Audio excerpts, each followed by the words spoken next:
Hi there, everybody, and welcome back. The man with the plan is here in studio, Sergeant Paul Tapao from GPD. And Sergeant, you tell us all the time, young people, old people, residents of Guam, they have to be stewards of our community, and they have to take direct responsibility for keeping everybody safe, watching out for each other's backs. And we actually saw that this very week up at Simon Sanchez. Yeah, absolutely. And I want to thank the staff of KOM, you, yourself, Sabrina, and the staff that really helped showcase the initiative. I know with the Crime Time segment, we featured what happened at Simon Sanchez, but the beautiful thing that we highlighted was the initiative coming from the students, which was the initiative of the M.A.D Sharks. And after revisiting and watching again, I was really taken back by the efforts that these kids put into to make a difference. And that pretty much is the acronym, making a difference, not just for themselves, but the entire student population that I believe will resonate out into the community. And it really goes to show that, when what you said about taking ownership and stewardship,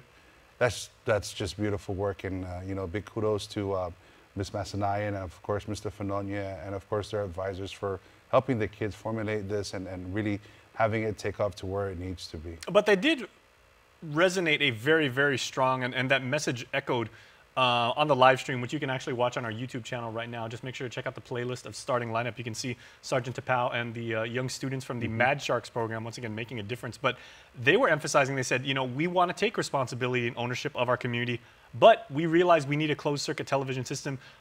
It's kind of ridiculous why we personally have to raise the funds to do this, but they're still doing it, though. Yeah, they're doing something. And they are angry. And it really is. And that's attributed to the equation of crime, right? It's like, when do we do something? Is whether we want to prevent it from happening or we become a victim of the crime from happening.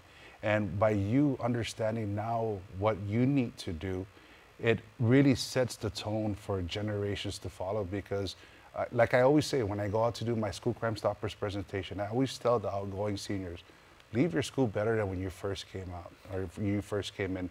And by seeing what the student body and everybody that's tied into this M.A.D Shark initiative, it really does speak volumes of what the kids want to do and what they want to leave behind for future generations to follow. But whether it be a preventive measure or you were a victim of a crime, the point is that they're doing something positive and they're taking a very proactive approach. And that is really, I got to commend, I got to really applaud them again for their efforts. Well, I know when we were doing the live stream, there were other kids from other schools, GW kids, Ukuru, JFK, even other, private schools like Harvest and St. John's. They were jumping in and they were like, hey, congratulations to you guys. They were giving, the thumbs up emoji, applauding them.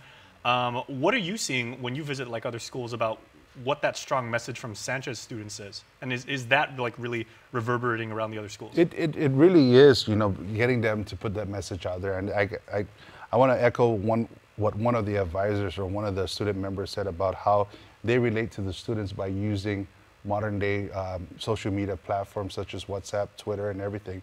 Kids can relate to that. And I took that and I listened to it I listened to her testimony very carefully, because of the fact that it gave me a tool and a mechanism in which I can actually reach out to the population of the student body and bringing the message of what we can do to make a difference in the school. And when she said that kids respond better to text messaging, yeah, I had to think of my daughter. It's like the conversation doesn't have a face-to-face anymore. The conversation is what we see on the screen.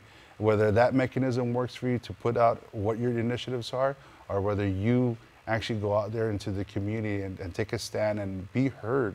The point is that you're putting your initiative out there and you're being heard with the community one step closer in achieving your goals by making people or making the community aware of what you're doing and how you can actually help make a difference. All right, now speaking of staying aware and staying frosty, what do you got for this week's Crime of the Week? This week we're asking the entire island to take a stance, and really this is an auto pedestrian crash that happened. We're doing our best to bring the numbers down, but when we deal with a fatal crash involving a pedestrian and we don't have a subject vehicle, it makes it harder for us to really bring closure to the case. So we're asking the community to be stewards and take ownership of our island and help us bring closure to this case. All right, well, here is the 411. Please take notes and find out how you can help.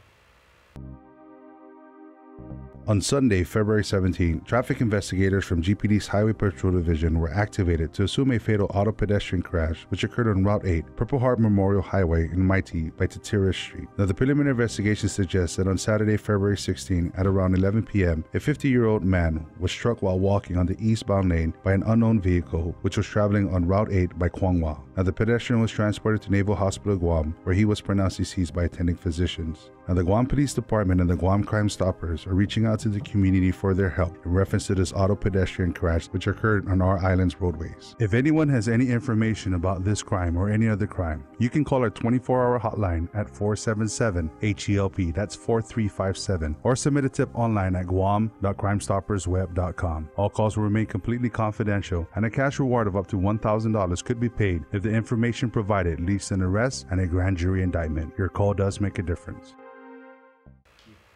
Okay, Sarge, now, funny thing about that presentation over at Sanchez, we were live streaming, we had the easy part, that was your birthday too, so, you had a little bit more spring in your step, and, everybody was like, hey, Sergeant Tapao, happy birthday. I saw that. But I almost saw maybe like a tear come to the side of your eyes because you saw these young people exhibiting wisdom and leadership and responsibility probably be beyond their years. Even to do something like you said, these are outgoing seniors, they're taking care of a school for, the next 5-6 years. And that really attributes to their character and who they are, because that's here really because one of the members is actually a classmate of my daughter's in the Upward Bound initiative or program at the University of Guam. And hearing what my daughter brings home about how Upward Bound prepares them for college preparatory classes and everything, but also teaches them character building skills, it really brought a really nice sense of, wow, these are the kids that are making that difference. These are the kids that